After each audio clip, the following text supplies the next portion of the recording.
Hola, bienvenidos de vuelta aquí en Más con Más. Gracias por estar con nosotros. Mi nombre es Raúl Más. Este es un podcast nuevo que estamos desarrollando aquí en Univista Televisión, Univista TV, aquí en Miami.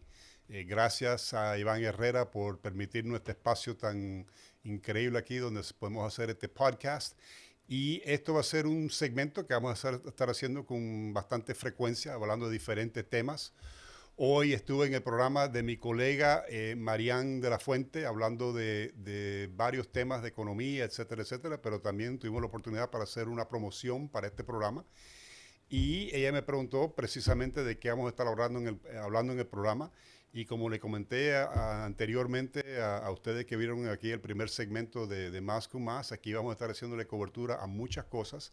Vamos a estar enfocados en temas, por supuesto, de la economía, de lo que está pasando en el mundo de negocios, lo que está pasando en la política norteamericana, lo que está pasando alrededor del mundo en términos de temas de geopolítica, estrategia militar, qué está pasando en el Oriente, en el Medio Oriente, en Ucrania, etcétera, etcétera.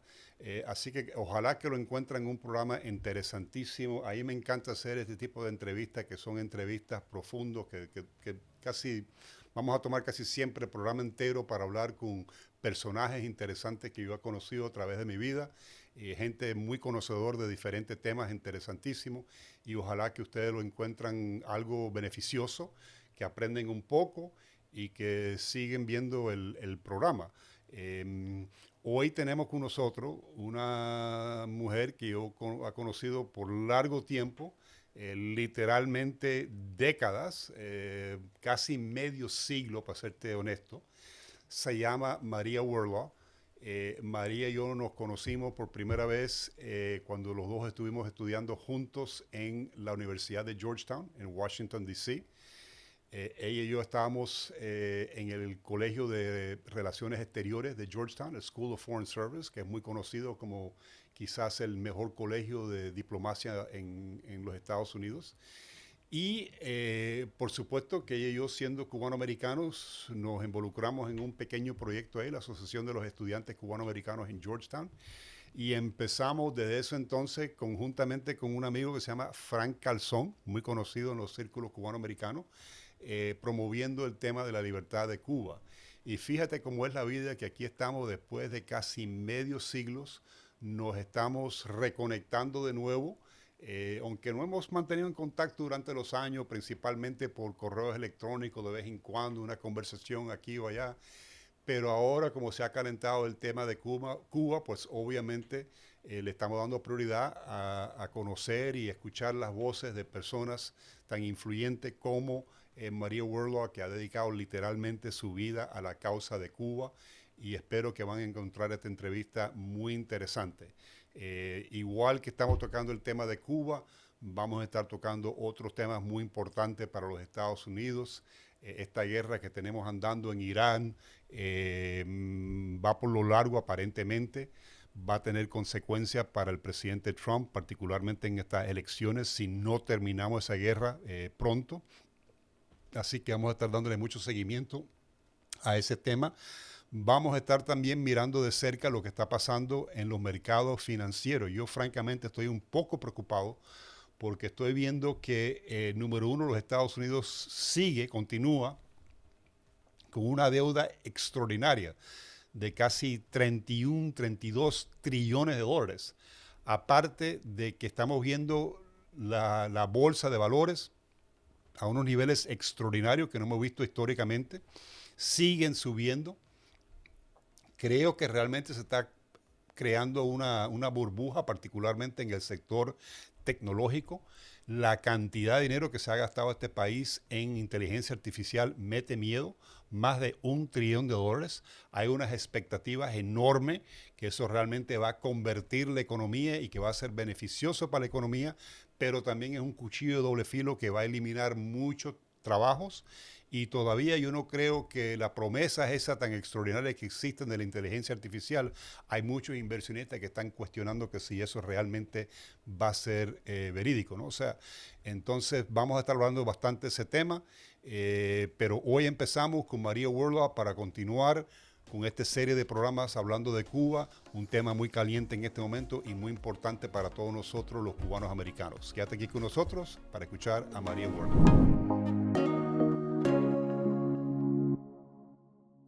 En Univida Medical Centers contamos con terapia de oxígeno en cámaras hiperbáricas, una alternativa moderna que contribuye a mejorar la oxigenación del cuerpo.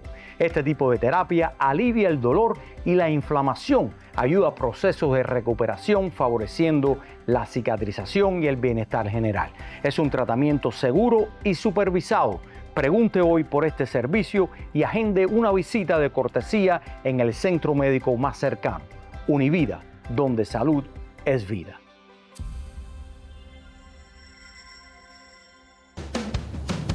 Hasta el mejor conductor tiene un mal día. Nadie espera un accidente, pero cuando ocurre, la pérdida se siente. Sin protección, un pequeño instante puede convertirse en un gran problema. En Univista Insurance entendemos lo que está en juego.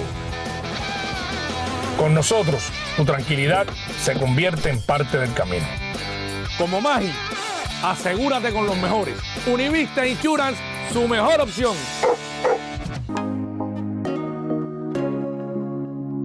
Bienvenido de vuelta aquí en Más con Más. Tenemos con nosotros hoy una gran invitada, una muchacha que conozco de hace varias décadas, no voy a decir cuántas para no entrar en ese sujeto un poco delicado con las mujeres, pero María y yo tenemos larga historia. Nos conocimos originalmente en Georgetown University hace un tiempito. Y ahí María Wurla era la encargada de la Asociación de los Estudiantes Cubanos Americanos ahí en Georgetown. Y yo era el asistente de ella. Y tuvimos una gran experiencia, una linda experiencia allá en Washington, D.C. en eso entonces, desde chiquito, empezando la causa de una Cuba Libre. María, bienvenido al programa. Gracias. Un placer estar contigo. No has cambiado absolutamente nada después de tantas décadas, o sea, pero nos conocemos hace largo rato. Pero si mal no recuerdo, tú habías sido presidente de la asociación y te graduaste y yo cogí el puesto. Así que Bueno, nada de que yo fui tu asistente.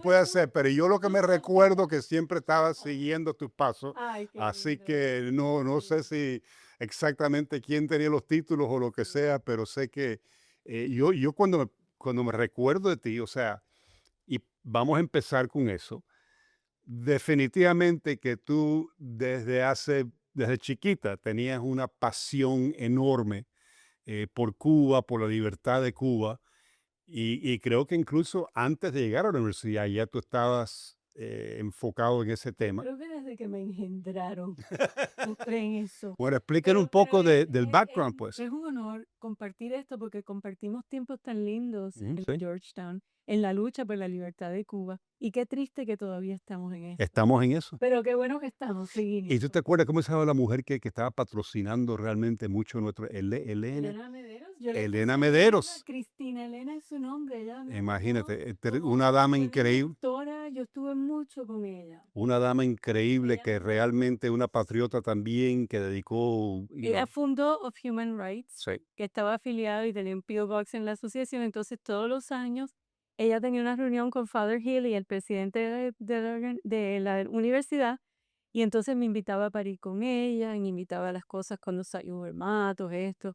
Y para mí me marcó esa señora mucho. sí, no, una gran dama, una gran dama. Yo la admiraba mucho. Bueno, volviendo a esto, ¿qué fue lo que pasó aquí? Ujú, Porque esta pasión, para mí esto es como un apostolado, ujú. es una obligación moral para el pueblo cubano que sufre tanto. Yo he visto tanto sufrimiento en estos años y es que lo vi en mi familia, o sea, quizás porque pues la naturaleza de alguna gente es más empática que otra. Yo tengo una profunda empatía con el ser humano. Tal Pero vez tú naciste de Cuba, tú saliste de yo Cuba salí de muy Cuba a joven, los 7 meses de nacido. imagínate. Yo Yo tengo salí a los 3 años, tú naciste hasta Yo más tengo joven. mi edad con honor. Yo nací agosto del 59. Mis padres me engendraron en el exilio de Miami. Mi padre había estado en la Sierra Maestra bajo Che Guevara y mi mamá en la Resistencia. Los dos eran del 26 de julio, se conocieron en esos años. Es una larga historia que no hay tiempo de hacer. Y mi padre había salido con los hermanos de la Sierra y estaban asilados con la dirigencia el 26 de julio en Miami. Ujú, Y mi madre se vino a casar aquí por esa razón. ujú. Y entonces cuando ganó la revolución, creo que llegaron en el primer avión o el segundo avión que llegó a La Habana con la diligencia del 26 de julio. Él agarró un puesto en el Instituto del Azúcar en Diví, en uno de los departamentos, muy jovencito, tenía, qué sé yo, 27 años, una cosa así. Y enseguida se dieron cuenta que había una conspiración comunista, que para eso no era lo que habían ellos luchado, y empezaron a conspirar. Y entonces un compañero de la sierra le dijo, ya te están chequeando, y ahí te fusilaban. Entonces rápido sacaron mis papeles y mis padres salieron con la excusa de que iban a no sé qué, una tía que estaba Enfermo, operando, sí. era una cosa de esa, y con una maletita. Y así salió, poco a poco salieron mis padres, salí yo de 7 meses, una bebé en un coche. Pero eventualmente se mudaron para Puerto Rico. Te criaste en Puerto Eventualmente, Rico. bueno, En Ma- en el intertanto, mi padre murió en la invasión de Bahía de Cochinos. No sé si tú Sí, sí, sabías sí, sí, de sí, me eso. acuerdo, sí. Él Sí. dijo, yo ayudé a poner eso ahí y tengo el deber de ayudar a quitarlo. Y me Sí. dejó a mi mamá con un bebé, mi hermano de Sí, sí, 3 sí. meses y yo 1 año y pico. Entonces fueron años muy duros en Miami. Mi mamá recibió a muchísimos primos que habían sacado solos porque el gobierno se los iba a coger. Entonces no había dinero, eso era un desastre. Fueron unos años muy fuertes Ujú. que a mí me los absorbí mucho porque cada vez que salía alguien o venía alguien con una historia, mis abuelos fueron los héroes de esta película también, porque se ocuparon mucho de nosotros y acompañaron a mi mamá y mi mamá tuvo que salir a trabajar. Por suerte ella hablaba inglés porque había estudiado en boarding school cuando era jovencita En los Estados Unidos. en Boston y por suerte hizo eso, ¿no? Pudo trabajar en una oficina, pero fueron años muy fuertes y cuando yo tenía 8 años, su único hermano era ingeniero, había ido a Puerto Rico a dirigir una obra de una carretera a Mayagüez, que es en el oeste de la isla, y entonces él salió con sus hijos, 4 hijos chiquititos, y dijo, este es el lugar ideal para yo quedarme aquí, a sentarme y poner mi propia compañía de construcción. Y le dijo a mi mamá, tienen que venir para acá para estar juntos y me tienes que ayudar en esto. Y nos fuimos para Mayagüez y lo que yo llamo los años dorados de mi vida, Sí. que nos sacó de ese torbellino de Cuba y todo eso, y los puertorriqueños, había muy pocos cubanos allá, nos recibieron con un amor tremendo. Mayagüez fue un lugar para criar niños muy bueno, para Sí. cualquier familia. Y tú ya estábamos comentando antes de este segmento que tenemos un enlace con Mayagüez porque mi papá, cuando salió de Cuba, vino para Miami, era el doctor veterinario, no podía convalidar su licencia en los Estados Unidos porque no hablaba el inglés y se fue a trabajar a Puerto Rico, no como doctor veterinario, pero como técnico veterinario para el Departamento de Agricultura. Yo dejé de ver a mi papá desde que tenía 3 años hasta que lo vi de nuevo a los 12 años. Vino para Miami para visitarnos y creo que se sentía mal que había perdido verme crecer y me invitó a pasarme un verano con él en Mayagüez, Puerto Rico. Y como le estaba comentando a María, que ese verano en Puerto Rico para mí, realmente la mejor memoria de mi juventud fue ese verano con mi papá, donde realmente lo logré conocer, aprender su historia y lo pasamos divinamente bien yendo de una finca a otra, inspeccionando los ganados, etcétera, etcétera. Y a poco tiempo después de eso, mi papá eventualmente se vino a vivir con nosotros en Miami, pero yo nunca jamás he regresado a Puerto Rico. Le estaba explicando a María que tampoco tengo deseo porque tengo miedo que esa memoria que tengo tan espectacular voy a quedar decepcionado si de repente regreso y veo un Puerto Rico muy diferente de Bueno, lo que yo tengo en mi memoria, ¿no? por supuesto, pero la gente es muy Sí, sí, sí, sin duda. No, amorosa y hospitalaria. sí, Se parece mucho la isla, parece ser. sí. Yo estuve en Cuba una sola vez, en enero del 98, fui con el grupo que fue con la Arquidiócesis de Nueva York a la visita del Papa polaco Wow. Juan Pablo II y me dejaron entrar y luego traté de entrar 2 veces más o 3 y no me permitieron. Sí. Entonces es una larga historia, pero lo que te quiero decir, esa etapa fue muy sanadora para mí, Sí. para mi mamá. Y de ahí eventualmente viniste para Pero Georgetown. entonces yo salí a Georgetown y ahí yo tenía un apetito por entender la cuestión cubana, escuchaba a mi mamá a veces hablar. En mi familia todos somos muy lectores y yo desde niña leía, desde muy jovencita empecé a leer cosas de Cuba y en Georgetown, que fui a estudiar Relaciones Internacionales, Foreign Service, Todos mis trabajos que me tocaban, yo Tuvimos lo a mismo. Cuba.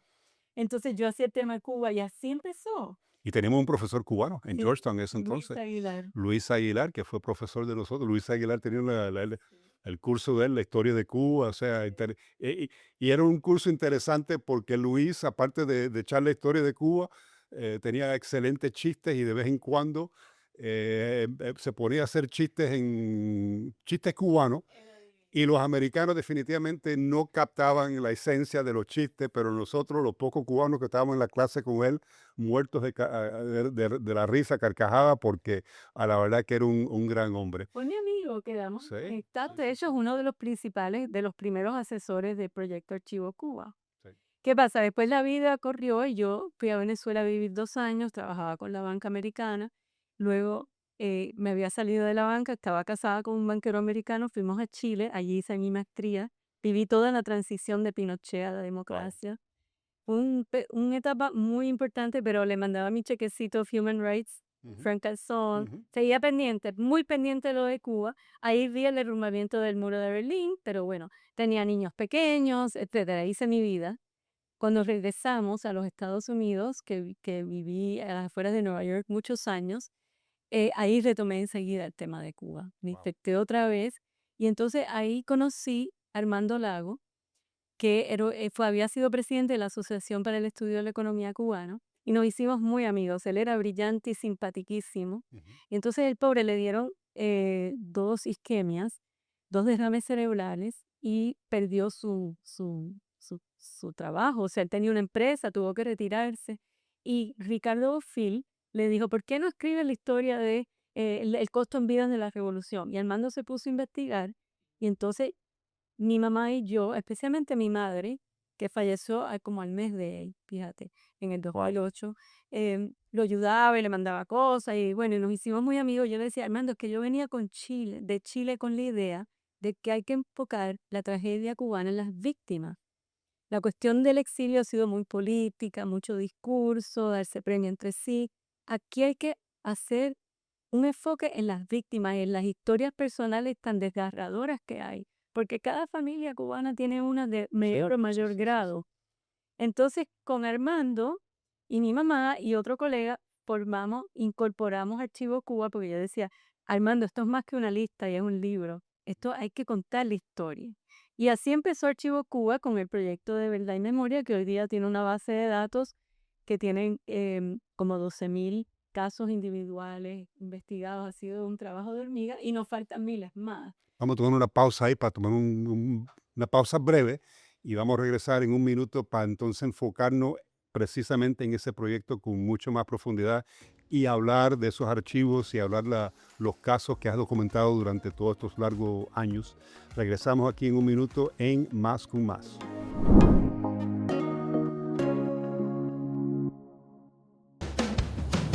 Hasta el mejor conductor tiene un mal día. Nadie espera un accidente, pero cuando ocurre, la pérdida se siente. Sin protección, un pequeño instante puede convertirse en un gran problema. En Univista Insurance entendemos lo que está en juego. Con nosotros, tu tranquilidad se convierte en parte del camino. Como Maggi, asegúrate con los mejores. Univista Insurance, su mejor opción. En Univida Medical Centers contamos con terapia de oxígeno en cámaras hiperbáricas, una alternativa moderna que contribuye a mejorar la oxigenación del cuerpo. Este tipo de terapia alivia el dolor y la inflamación, ayuda a procesos de recuperación, favoreciendo la cicatrización y el bienestar general. Es un tratamiento seguro y supervisado. Pregunte hoy por este servicio y agende una visita de cortesía en el centro médico más cercano. Univida, donde salud es vida.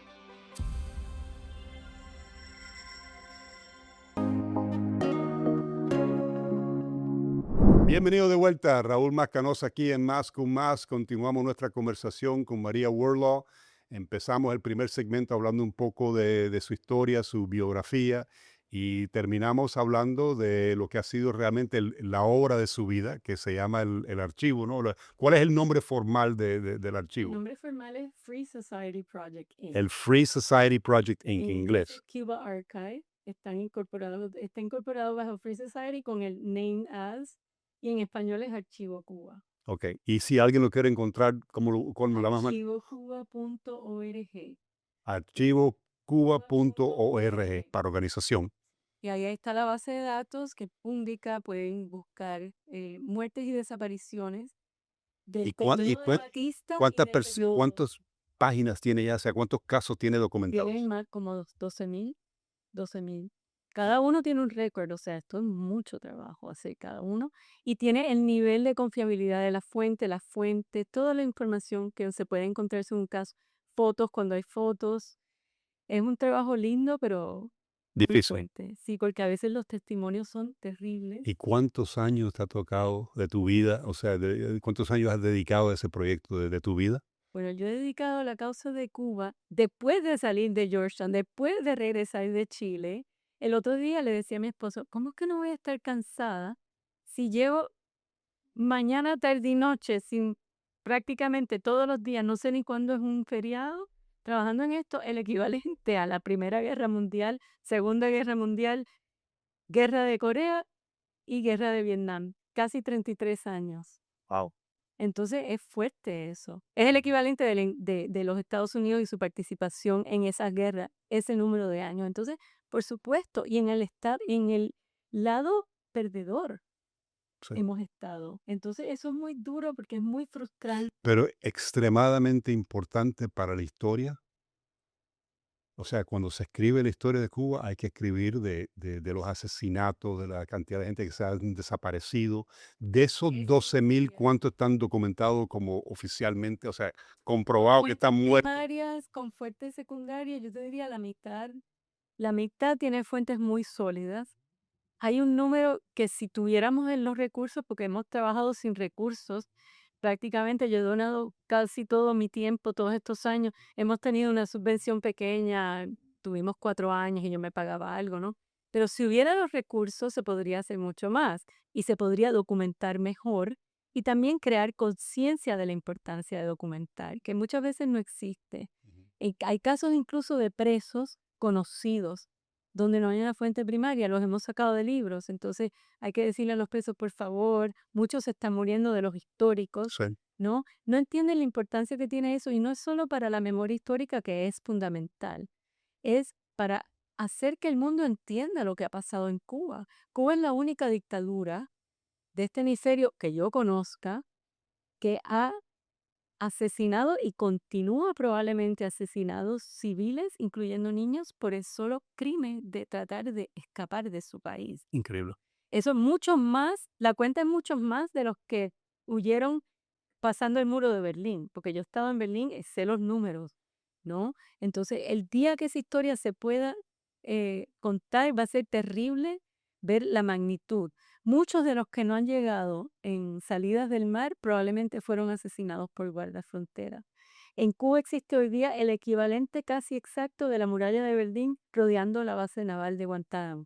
Nada de eso se habla, nada de eso se dice, pero sí se critica el embargo. ¿Por qué? Porque este régimen ha perdurado, porque ha sabido usar la influencia y la propaganda y la inteligencia para promocionarse, promoverse, infiltrar y penetrar al mundo entero. Y eso es increíble ver lo exitoso que ha sido. Y definitivamente que han tenido mucho más recursos de lo que tiene Media World. Por eso este proyecto yo creo que es importante, porque nosotros no estamos ahí porque hay una subvención. Nosotros estamos, haya subvención, no haya subvención.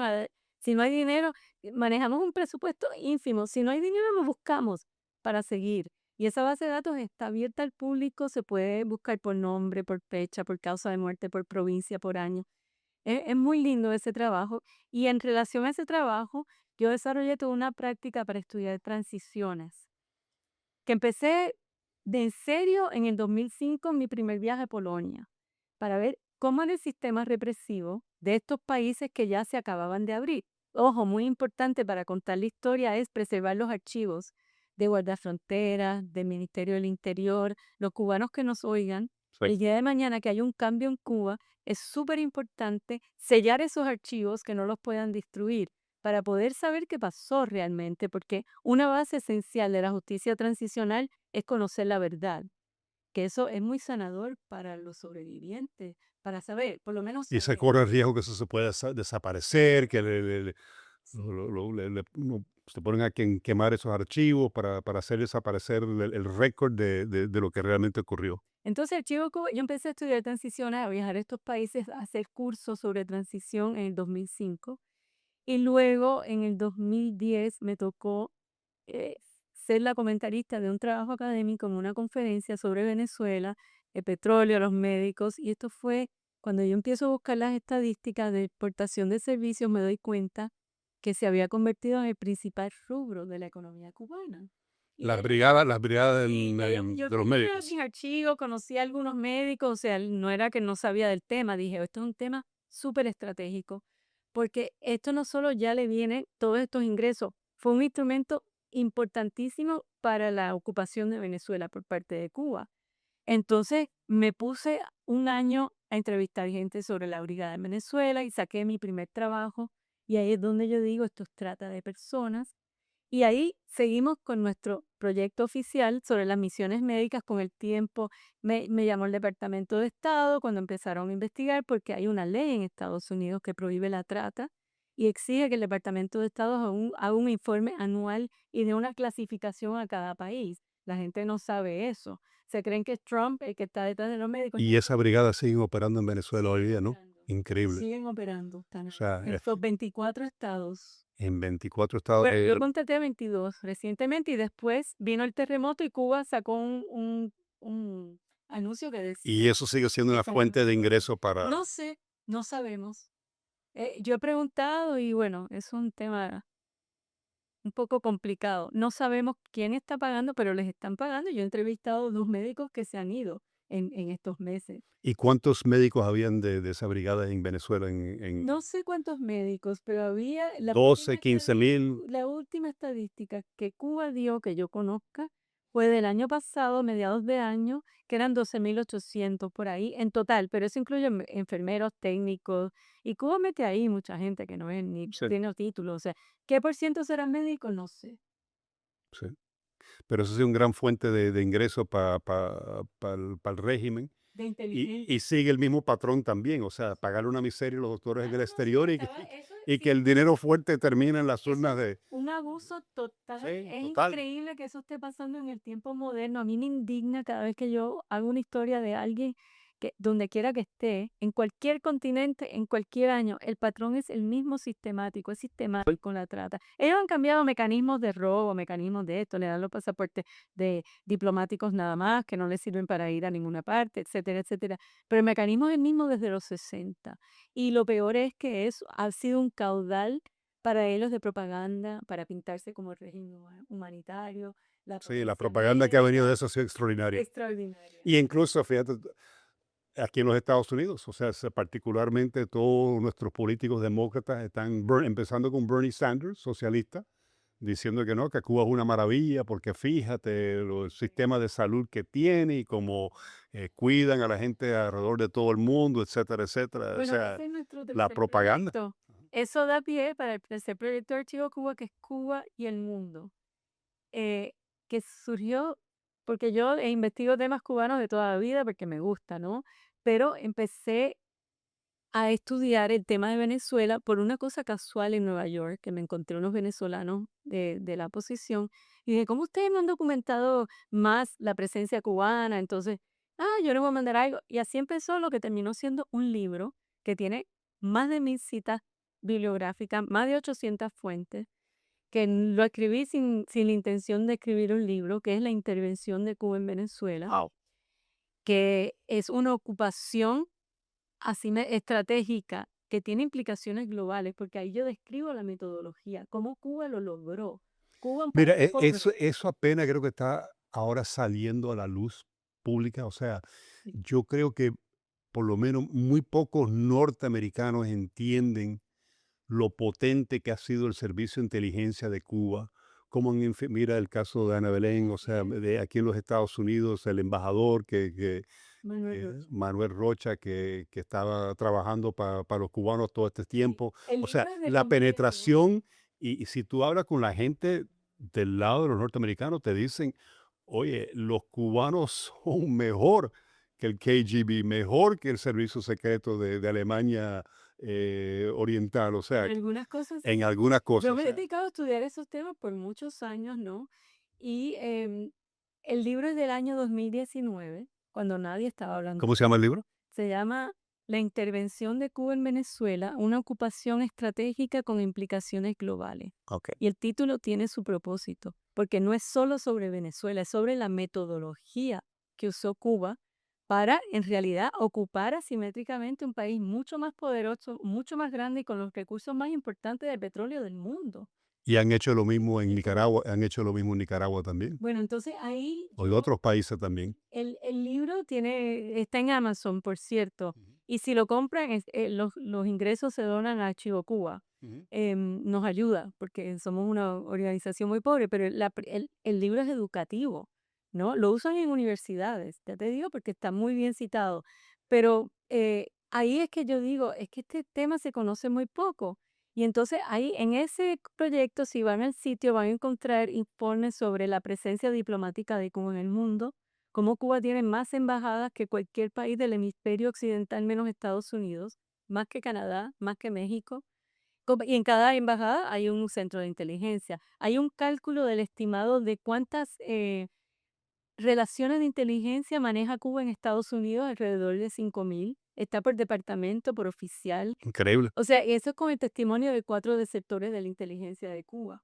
Entonces hay contenido, hay material, nosotros Sí, ¿no? documentamos. Y captar toda esa información, como tú dices, o sea, verificarlo, archivarlo, es un labor larguísimo, o sea, y muy difícil, muy difícil. No, pero mira, hay una literatura sobre las intervenciones de Cuba en el mundo muy buena, pero casi todo en español, y no conocida.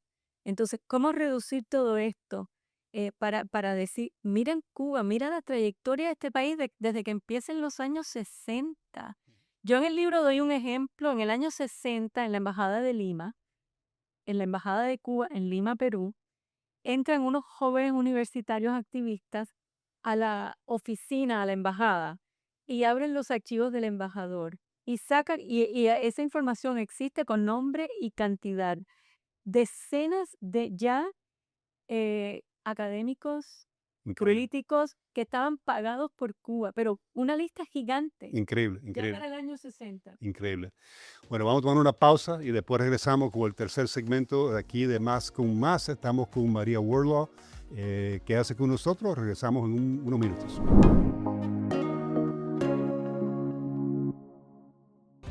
En Univida Medical Centers contamos con terapia de oxígeno en cámaras hiperbáricas, una alternativa moderna que contribuye a mejorar la oxigenación del cuerpo.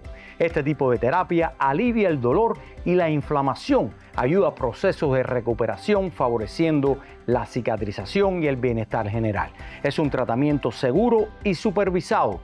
Pregunte hoy por este servicio y agende una visita de cortesía en el centro médico más cercano. Univida, donde salud es vida.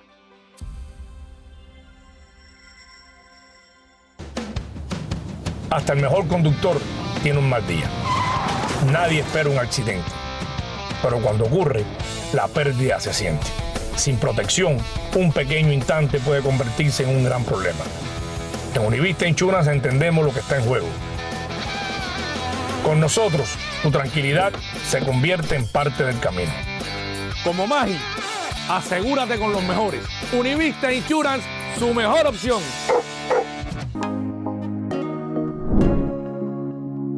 Bienvenido de vuelta, Raúl Mascanosa aquí en Más con Más. Continuamos nuestra conversación con María Wurlaw.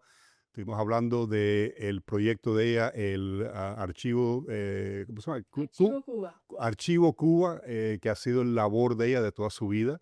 Y estamos también hablando de los servicios de inteligencia de Cuba, lo extraordinario, el éxito extraordinario que han tenido a nivel global.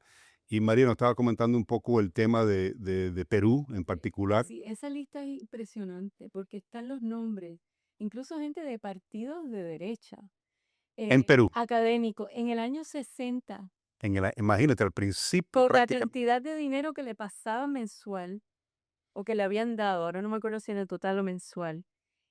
Y eso sin contar los sindicatos, los partidos comunistas, ya está ahí plasmado. Y Cuba eso replicó en todos los países. O sea, las intervenciones de Cuba, el libro mío cubre. Pero eso es casi difícil de entender, porque estás hablando del año 60, apenas un par de años después de la Exacto. revolución, y a Pero mucha, ya Cuba tenía guerrillas en un montón de países de Latinoamérica, en el incluida en el en año los de 60 habían empezado ya a financiar grupos guerrilleros, a hacer acciones.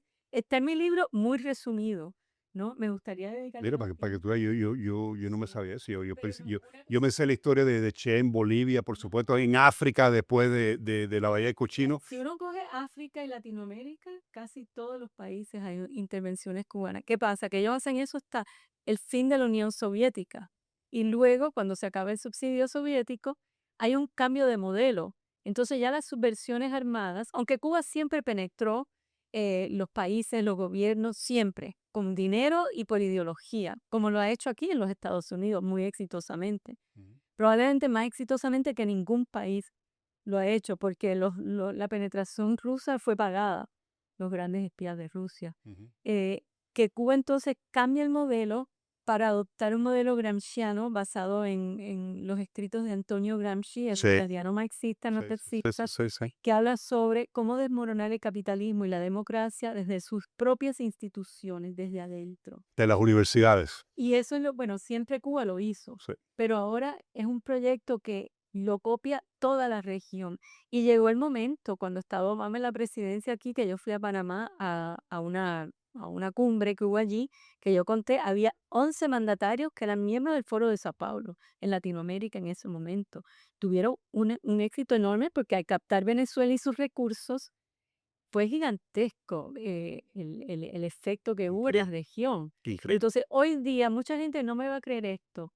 Yo todos los años, yo viví en Nueva York, iba a Naciones Unidas antes de que estuviera el Internet y miraba el Blue Book donde están las misiones diplomáticas y contaba cuántos diplomáticos tiene Cuba. Siempre tenía más que muchos países del mundo.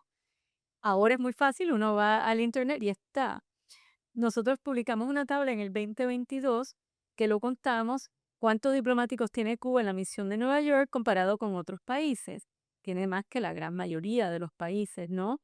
Y lo increíble es esto, que lo busqué el otro día y tienen 3 más que en el 2022. O sea, a medida que Cuba se empobrece, ellos meten más recursos a la propaganda y la influencia. Increíble.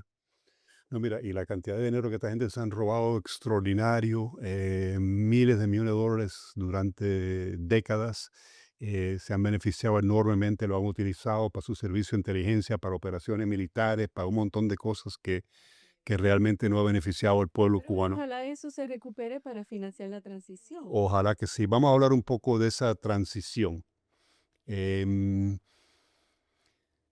Lo de Maduro ocurrió en enero, estamos aquí ahora al principio de agosto, ¿no? Y yo te diría que empezó hace unos cuantos meses con Marco Rubio hablando de Cuba, poniéndole presión a Gaesa, después poniéndole presión a otras organizaciones dentro del Estado cubano, poniéndole presión a individuos relacionados con el régimen que están fuera de Cuba, incluyendo algunos aquí en el sur de la Florida. Así que cada día estamos escuchando más y más noticias de Cuba, una miseria y unas dificultades enormes en la isla en este momento. ¿Tú crees que existe la posibilidad de una transición pacífica o tú crees que esto termina con violencia, con algún tipo de acción por parte de los Estados Unidos? Porque es realmente el único poder que lo puede hacer, la única potencia. ¿Qué tú crees? Yo no soy maga, no puedo predecir qué puede pasar, podemos analizar. Hay escenarios.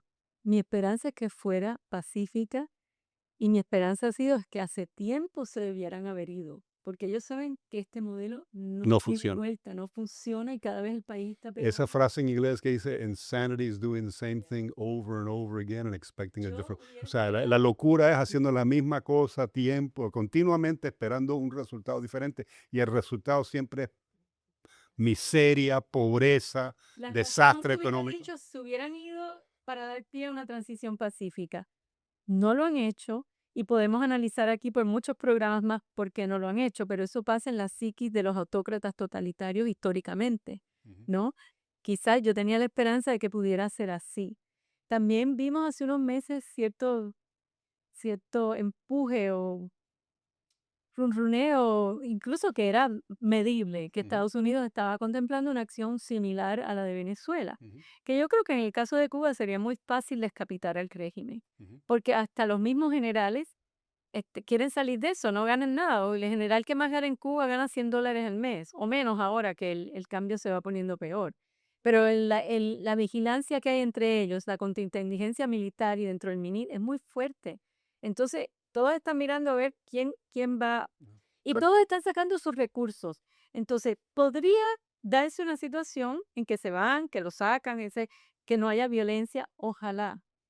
Pero a mí me parece que ya, por los motivos que sea, porque la guerra de Irán no salió como Trump esperaba, Sí. porque viene una elección de medio término en Estados Unidos en noviembre, por fracturas dentro del mismo partido republicano que no quieren eh, intervenciones como la de Afganistán e Irak, con razón, que no salieron como debían haber salido, porque el público americano nunca ha tenido una inclinación a meterse en guerras, Sí.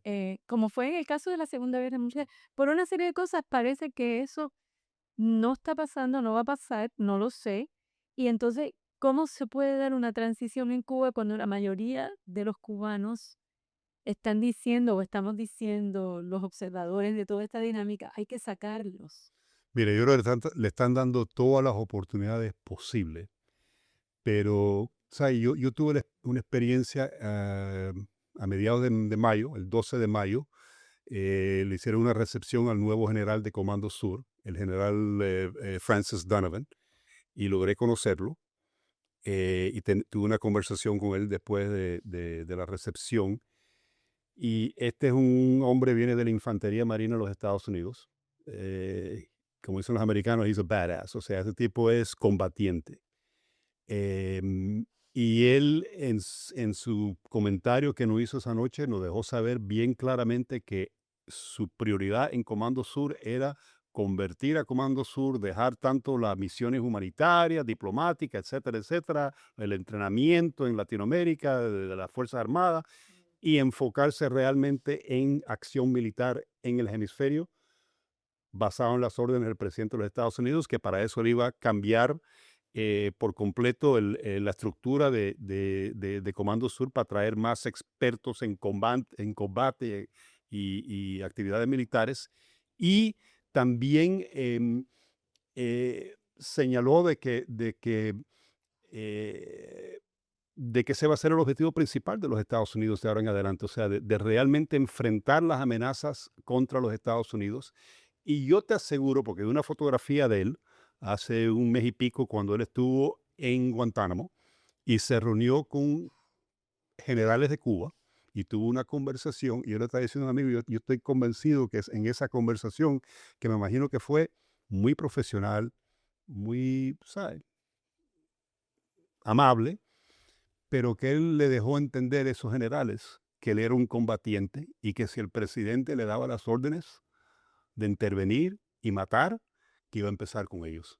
Porque yo conozco ese mundo de la infantería marina y sé cómo piensan esta gente. Cuando le dan las órdenes, créame que no es relajo. No, O sea, y Estados estoy Unidos seguro que le mandó ese mensaje, mira, podemos hacer esto de una manera fácil, podemos hacerlo pacíficamente, ojalá que lo podamos hacer de esa manera, pero yo soy un profesional militar, te aseguro que si yo recibo esas órdenes, lo mato a todos ustedes, porque eso es de la manera en lo cual oficiales de la Infantería de la Marina de los Estados Unidos hablan con sus enemigos. Y no cabe duda que los militares en Cuba son los enemigos de los Estados Unidos en este momento. Tienen una oportunidad para convertirse en los salvadores del país y de cambiar las cosas pacíficamente. Pero si no, lo que le viene, Lo que hay es una increíble. voluntad política para hablarle claro al pueblo americano de la amenaza que es Cuba, y eso no es un invento. No, Eso nosotros lo hemos documentado por años, por toda nuestra vida, vamos a decir. Personas, familias como la nuestra, que se le ha dicho y se le ha dicho, y ahí está documentado y por razones que no podemos entrar ahora, no ha calado. Hay una voluntad, por lo menos de este gobierno, de hacer eso. Hay una voluntad, por lo menos de este gobierno, de cerrarles el cerco financiero para dejarlos sin los recursos y que ojalá no les quede otra que ir. Pero mira, algo que está pasando bajo esta administración, que obviamente no vimos durante la administración de Biden, ni mucho menos durante la de Barack Obama, está saliendo a la luz, por ejemplo, los centros de espionaje de China en Cuba, muchas de estas acciones de Cuba, infiltración alrededor del hemisferio. El gobierno a propósito lo está promoviendo para que el pueblo norteamericano pueda entender que realmente esto no es que Donald Trump quiere las playas de Cuba para construir hoteles, no, porque Cuba realmente es una amenaza a este país, ha sido, bueno, y se ha comportado de esa manera durante décadas, ¿no? Y que este es el momento oportuno para cambiar la trayectoria de esa isla y hacer algo bonito con Cuba, o sea, de cambiar realmente la trayectoria del Para eso país. yo también me pregunto, bueno, si Estados Unidos, por las razones que sea políticas, demás, o económicas, dice, bueno, esto no es mi problema, esto es un problema de los cubanos, porque lo es, finalmente. Sí. Cuba es de los cubanos. ¿Qué están proponiendo los cubanos para resolver esta situación? Y esa es la pregunta que hay que hacer. ¿Cuál es el plan? ¿Cuáles son los planes? ¿Con quién tú estás contando? Porque yo oigo muchos ahora planes de transición que depende que los Estados Unidos pongan el dinero, saque el gobierno. Entonces, ¿cuál es el plan? Yo no lo sé, no tengo, pero hay que pensar en ese sentido. ¿Cuáles son las Sí, no, alternativas y va a tener que haber un periodo de transición porque hay que hacer muchos cambios. O sea, nadie va a poner dinero en Cuba, o no sea que hay ciertas protecciones. Así es. Hay que cumplir con la ley Helms-Burton, o sea, que tiene ciertas cosas Muy claro, muy dice. claro lo que tiene que ocurrir en Cuba, una transición, darle, eh, liberar todos los prisioneros políticos, permitir los Tiene que haber un los gobierno partidos políticos, elegido todo eso. democráticamente. Oye, se nos quedó corto el tiempo, vamos a tener que terminar esta conversación en otra entrevista, espero en el futuro cercano.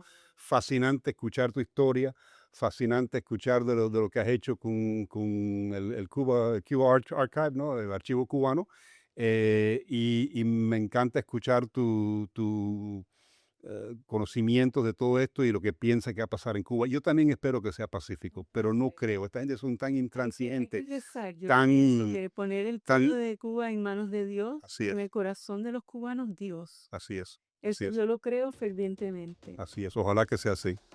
María, gracias. Gracias. Un placer, gracias por estar con nosotros. Regresamos momentáneamente con el cierre del programa. Gracias.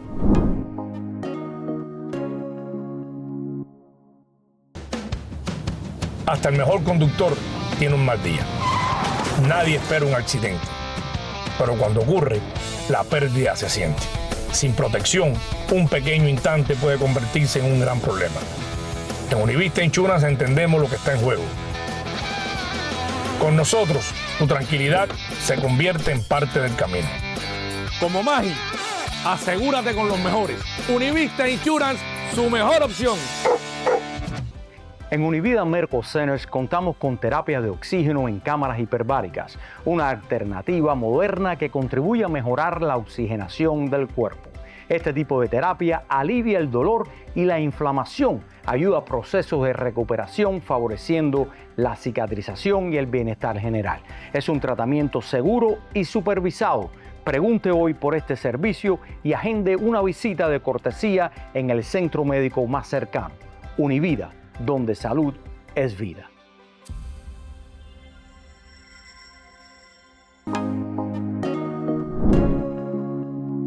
Bienvenido de vuelta. Gracias por estar con nosotros aquí en otro segmento de Más con Más. Espero que encontraron esta entrevista con María Worlaw interesante, una mujer extraordinaria que ha dedicado toda su vida a la causa de Cuba. Hemos aprendido bastante, espero que disfrutaron esa entrevista. Y María, antes de irse, me dejó unos regalitos aquí que lo quiero compartir con ustedes. En particular, este libro muy interesante, La intervención de Cuba en Venezuela, escrito por María Worlaw. Hay la versión en español, la versión en inglés, Cuba's Intervention in Venezuela. También está este libro, Las víctimas olvidadas de Che Guevara. Imagínate eso. Para que tú veas la gran cantidad de cosas que María ha hecho durante su vida. Y también logró encontrar un tamaño extra large para acomodar mi panza. Y me dejó esta camiseta también que dice que se vayan. O sea, que creo que todos podemos, creo que muchos de los que están viendo este programa podemos compartir y estar de acuerdo con ese mensaje que hay que mandarle a los que siguen ahí obstaculando el futuro de Cuba. Pues con eso terminamos este programa y nos vemos mañana mañana o más adelante, mejor dicho, en otro segmento de Más con Más, aquí en Univista TV. Gracias por estar con nosotros.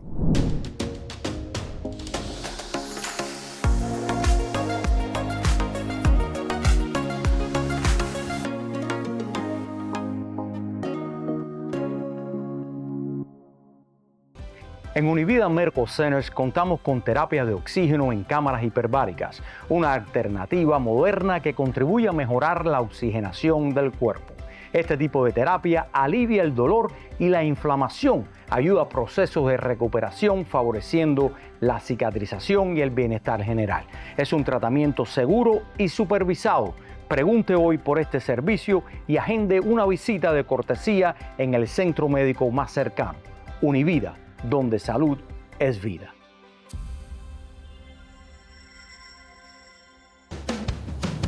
Hasta el mejor conductor tiene un mal día. Nadie espera un accidente, pero cuando ocurre, la pérdida se siente. Sin protección, un pequeño instante puede convertirse en un gran problema.